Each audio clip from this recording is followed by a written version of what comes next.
Chào, xin chào các bạn đã quay trở lại với Hamo Corner để tiếp tục chuyến hành trình đến đất nước Hàn Quốc tươi đẹp sau khi đã khám phá thành phố biển Busan ở phần trước. Hôm nay, các bạn hãy theo chân Hamo khám phá mọi ngóc ngách ở thủ đô Seoul nhé. Vì mất khá nhiều thời gian để trả phòng và di chuyển từ Busan lên Seoul, rồi lại nhận phòng khách sạn tại Seoul, nên khi mọi thủ tục hoàn thành cũng đã đến giữa buổi chiều. Nhóm Hamo tranh thủ đến tháp Nam Sang trước tiên. Vì tháp Nam Sang cũng khá gần khu vực Hamo ở, nên bọn mình quyết định đi bộ đến đây và đón hoàng hôn trên tháp. Tháp Nam Sang, hay còn được gọi là Enso Tower, vốn là một tháp truyền thông và quan sát, được xây dựng từ năm 1969 trên đỉnh Nam Sang. Đặc biệt, nơi đây còn được mệnh danh là một trong những tháp du lịch tình yêu thú vị nhất ở Hàn Quốc. Một khi bạn đứng trên tòa tháp này và ngắm nhìn quang cảnh bên dưới, cả Seoul sẽ được thu vào tầm mắt bạn. Một quang cảnh đẹp tuyệt vời khó quên của một thành phố nhộn nhịp bên bờ sông Hàn yên ả. 360 độ của Seoul về đêm đều được gói trọn tại đài quan sát này. Đã đón được hoàng hôn và ngắm trọn thủ đô Seoul về đêm từ tháp Nam Sang, nhóm của Hamo đón taxi để đi đến tòa nhà Dongdaemun Design Plaza, hay còn gọi là tòa nhà DDP. Tòa nhà DDP được thiết kế rất đặc biệt và độc đáo. Khi đi quanh tòa nhà, sẽ có cảm giác lạc vào một chiếc tàu vũ trụ. Bạn nên đến đây vào buổi tối để có thể ngắm được vườn hồng điện tử như một dải các vì sao lấp lánh, được kết hợp từ hơn 10.000 bông hoa hồng trắng bằng đèn LED. Đây cũng là nơi thường xuyên tổ chức các buổi triển lãm, trưng bày và trình diễn nghệ thuật. Đặc biệt là các tuần lễ thời trang cũng hay được tổ chức tại đây. Tòa nhà DDP tọa lạc ngay trên con phố mua sắm nổi tiếng của trung tâm Seoul, nên xung quanh đây luôn tấp nập khách du lịch và người dân địa phương. Bạn cũng có thể dễ dàng tìm thấy những kiosk bán đồ ăn xung quanh tòa nhà để có thể vừa thưởng thức đồ ăn ngon, vừa ngắm nhìn khu phố sầm uất này. Qua ngày hôm sau thì nhóm mình đã dành trọn một ngày để khám phá đảo Nami. Vì đảo Nami cách Seoul khá xa, đồng thời cũng rắc rối trong vấn đề di chuyển, nên bọn mình quyết định đặt tour trong ngày để đi một lượt hết 3 điểm: làng Pháp Petit France, đường ray xe đạp Gangchong Railbike và đảo Nami. Như vậy sẽ tiết kiệm được thời gian di chuyển và sức lực hơn rất nhiều. Điểm đến đầu tiên trong lịch trình là làng Pháp Petit France. Đây là một tác phẩm hiện thực mô phỏng một làng quê ở Pháp qua câu chuyện nổi tiếng Hoàng tử bé. Ngôi làng mang văn hóa và phong cách Pháp với những tòa nhà, vườn cây xinh đẹp nằm trên một ngọn đồi. Trong quần thể ngôi làng gồm có 16 tòa nhà, trưng bày rất nhiều những hiện vật mang đậm phong cách Pháp. Và đây cũng là nơi được lấy làm bối cảnh trong nhiều bộ phim nổi tiếng của Hàn Quốc. Sau khi rời làng Pháp, xe sẽ đưa bạn đến với đường ray xe đạp Gangchong. Đây là một hoạt động phổ biến ở đảo Nami, giúp du khách vừa đạp xe trên con đường của công viên đường sắt Gangchong cũ, vừa có thể ngắm cảnh sông Bukhangang, xinh đẹp, hiền hòa, uốn lượn dưới chân những ngọn núi hùng vĩ, được khoác lên mình một dải nắng vàng dịu trong cái tiết trời thu se se lạnh.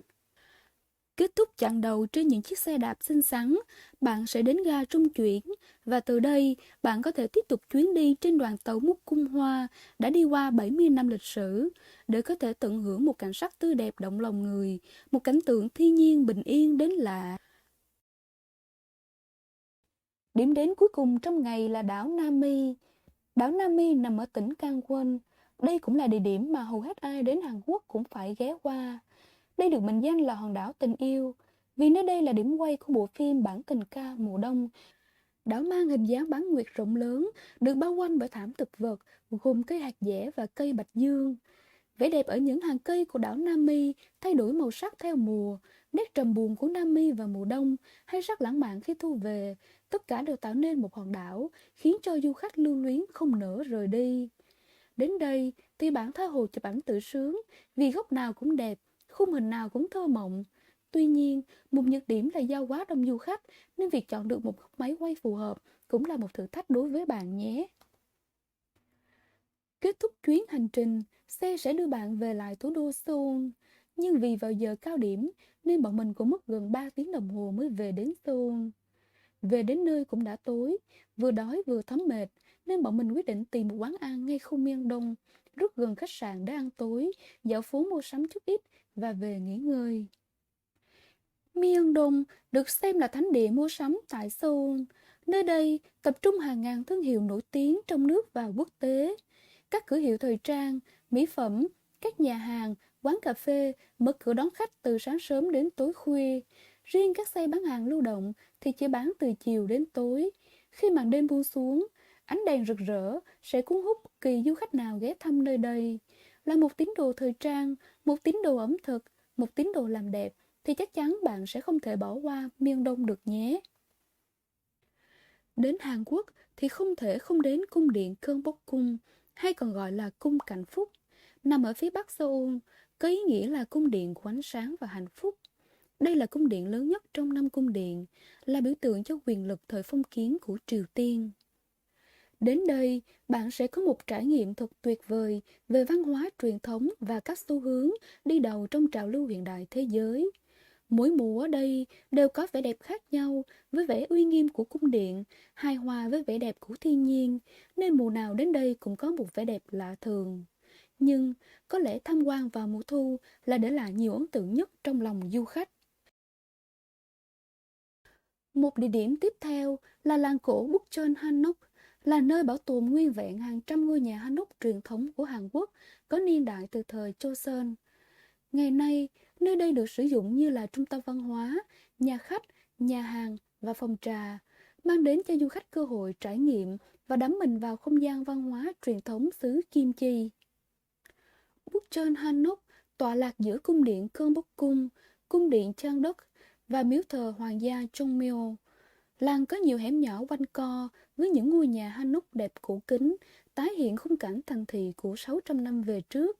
Đây là một địa điểm lý tưởng để bạn tự tay ghi lại những bức ảnh đáng nhớ bên cạnh các mái nhà xưa cổ trong một ngôi làng giàu truyền thống văn hóa lịch sử. Khi dạo quanh làng, hãy nhớ đi nhẹ, nói khẽ, cười duyên và quan tâm đến người dân đang sinh sống nơi đây trong lúc thưởng thức vẻ đẹp cổ kính và khám phá những ngôi nhà hàng trăm năm tuổi nhé các bạn. Kết thúc chuyến tham quan tại làng cổ Bukchon Hanok, nhóm mình lại bắt tàu điện ngầm sang trường đại học nữ sinh E Hoa. Dù không phải là một địa điểm du lịch, nhưng đây vẫn là một trong những nơi sống ảo nổi tiếng sang chảnh được nhiều người yêu thích. Đến đây, bạn sẽ choáng ngợp trước vẻ đẹp và độ hoành tráng đích thực của trường nhà người ta. Ngôi trường nằm tại quận Seodaemun, thủ đô Seoul.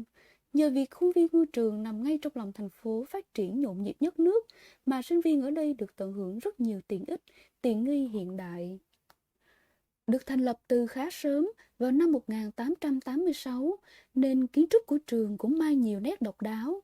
Phong cách châu Âu cổ điển hòa lẫn với công trình nhà kính hiện đại, độc đáo. Khuôn viên trường được bao phủ bởi nhiều cây xanh rợp bóng mát, gồm có 2 tòa nhà giấu mình dưới khu vườn trên mái. Giữa 2 tòa nhà được thiết kế như một thung lũng với những bậc cầu thang hùng vĩ đưa bạn lên khuôn viên xanh mát phía trên. Những bậc thang được thiết kế với chức năng như những chiếc ghế ngồi và được sử dụng để làm giảng đường ngoài trời. Từ trường đại học E Hoa, các bạn dạo bộ len lỏi qua các con phố sẽ đến làng Bích Họa E Hoa, ẩn mình trong một khu phố gần đó. Làng Bích Họa mang một vẻ đẹp dễ thương, nữ tính, đỏng đảnh như ngôi trường E Hoa. Không như những ngõ hẻm, cầu thang chỉ có màu xi măng xám xỉn nhàm chán. Những bức tường, những cầu thang ở đây được tô cam vẽ đỏ, bao phủ bởi những bức tranh 3D, màu sắc rực rỡ dưới ánh nắng mặt trời, tạo cảm giác ấm áp và vui tươi giữa thời tiết mùa thu se se gió mùa. Giữa những khu phố, bạn có thể dễ dàng bắt gặp những cửa hàng bán thức ăn, quán cà phê, tiệm tạp hóa và những ngôi nhà đặc trưng chỉ có ở Seoul. Bạn sẽ chẳng bao giờ biết được cuộc sống thực sự của Seoul nếu chỉ đi lướt qua những con đường nhựa rộng lớn, mua sắm trong các khu trung tâm thương mại. Seoul không chỉ là Gangnam sang chảnh, Hongdae náo nhiệt, Myeongdong sầm uất, Dongdaemun tấp nập, mà Seoul còn đa dạng và nhiều khía cạnh để khám phá hơn nữa đấy. Có những lúc giản dị và thông thuộc như đã gặp từ lâu, dịu dàng và lặng lẽ đến lạ thường. Đã đi hết Seoul thì bạn không thể trừ lại Hongdae, được mệnh danh là con phố không ngủ ở Hàn Quốc. Trung tâm Hongdae nằm ở quận Mapo, Seoul, gần trường đại học Hongik.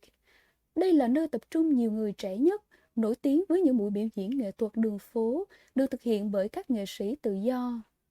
Nơi đây cũng tập trung rất nhiều các cửa hiệu mỹ phẩm, cửa hàng thời trang, nhà hàng, quán cà phê, câu lạc bộ giải trí, quán bar và có rất nhiều xe bán đồ ăn vặt xuyên suốt dọc khu phố.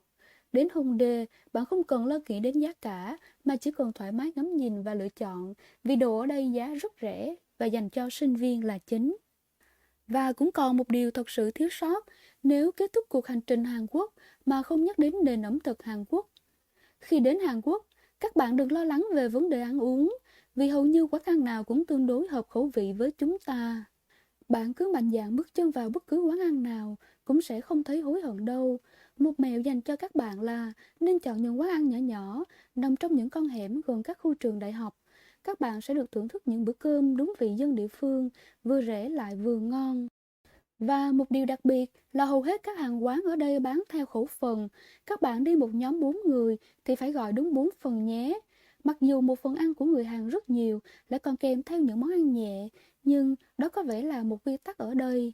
Và bạn cũng đừng lo sợ ăn quá nhiều, vì địa hình ở đây là đồi núi, đi bộ nhiều lại toàn núi, hết leo thang rồi lại leo dốc thì sẽ không lo sợ bị tăng cân đâu. Và nếu bạn hỏi Hamo rằng có quay trở lại Hàn Quốc hay không, thì chắc chắn là có chứ. Hàn Quốc đẹp nao lòng đến thế kia mà, bất cứ khung cảnh nào cũng làm say lòng người. Chỉ cần giơ máy chụp hình bấm đại, bạn cũng đã có được những tấm ảnh rất nghệ thuật. Và nếu các bạn có thể đến đây vào mùa thu, tầm khoảng tháng 10, thì sẽ tuyệt hơn rất nhiều. Trời nắng nhẹ không quá gắt gao như mùa hè hay ẩm đạm như mùa đông. Cái nắng thu vàng rụm sóng sánh, vương trên những tán lá cây, bắt đầu chuyển màu khi sang mùa. Thời tiết thì lúc nào cũng dịu dịu, se se những cơn gió mát lạnh sẽ giúp bạn không cảm thấy quá nóng bức khi đi quá nhiều hay quá lạnh như mùa đông, làm cho bạn lười nhác. Một khung cảnh và không khí mà luôn làm cho bước chân bạn rộn rạo, muốn đi ra đường để tận hưởng cuộc sống này, luôn đem lại cho bạn một cảm giác quyến luyến không thể quên.